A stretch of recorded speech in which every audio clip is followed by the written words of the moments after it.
Hi guys, so I'm back with a bit of an update on the Eldar. As you can see, I have cleaned them up. They're off the sprue, and I've gone round and tried to thoroughly find every bit of resin that shouldn't be there and cut it off or sand it off. I've tried to straighten the guns as well where they were bent by dipping them in boiling water and then putting them in the correct position and then holding them in that position so that when they cool down they stay there. So that's been done. The backpacks I've cleaned up as well, but they will be painted separately. What you can see now is the figures on their bases, and I have put some sand and grit as base material for these guys. I had got some small rocks from out the garden that I was going to use, but not any of them were small enough. And the other issue I have with doing that at this stage is that it obstructs the painting, so sometimes you can't actually get to the figure because you've super glued a rock to the base. Something else I've done with this lot is when I applied the basing I used super glue. I don't do that, but because I want to get these down the garage and undercoated with a primer, I hadn't got time to wait for PVA glue to set, and a friend of mine who does a lot of tournaments, if he's having to get some figures painted the night before the tournament, he generally throws super glue on the base and then sand and gravel.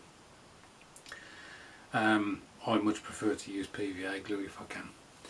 So the next time you see these, they will have the Chaos Black primer from Games Workshop on them, and then I can start looking at painting them. So I'll catch you in a bit. So I've just been down the garage and I've given these a spray of Chaos Black from Games Workshop, which is a spray can. The black isn't in all the recesses. Now that's not always a worry, because so long as it covers a bit, then it gives something for the paint to adhere to. It doesn't have to be a perfect black. The other thing is I may go over the figures with Abaddon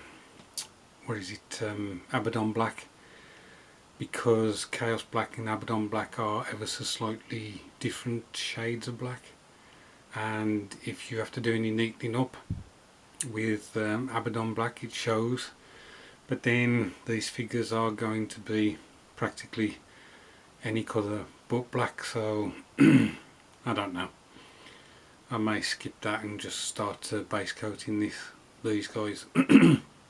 There's the backpacks there. I will need to put some Abaddon Black on those though, because the undersides haven't been painted. So the next time I show you these, they will have some base coats on, so catch you in a bit.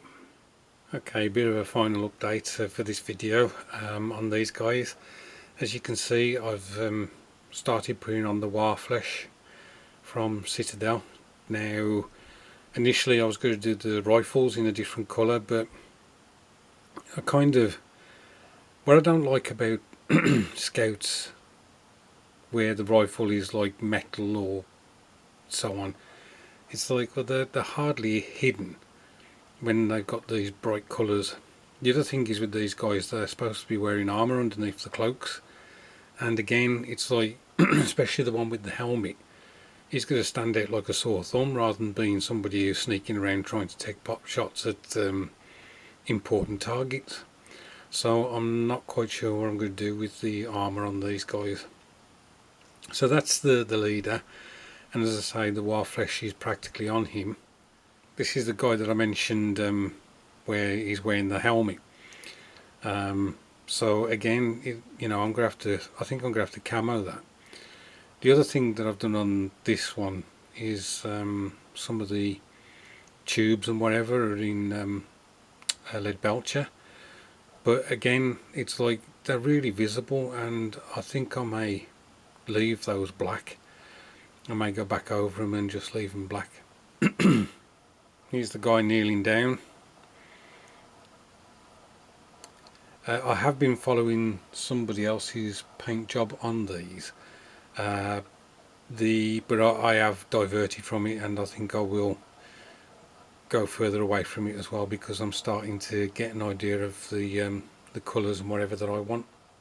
The 5, as I say, have all had their wild flesh on, and on the gloves that's Rhinoxide, which is the base brown colour. The chap that I've been following his video on how to paint these, he used Dryad bark for the brown, but I prefer the Rhinoxide as a base. So as I say, guys, I think for this video I'm going to stop it there. And the other thing is, although I've been trying to do these as like a bulk paint project, I think I'm going to have to paint one up completely, so I've got a feel for where I need to go with these guys, and then I can get the other 4 done. But I intend to do all 5 now by the end of the challenge, as opposed to just doing the one. So thanks for watching this. I hope your week has gone well. It's Thursday today, so just one more work day left, and then it'll be the weekend. Stay safe, and I'll catch up with you soon.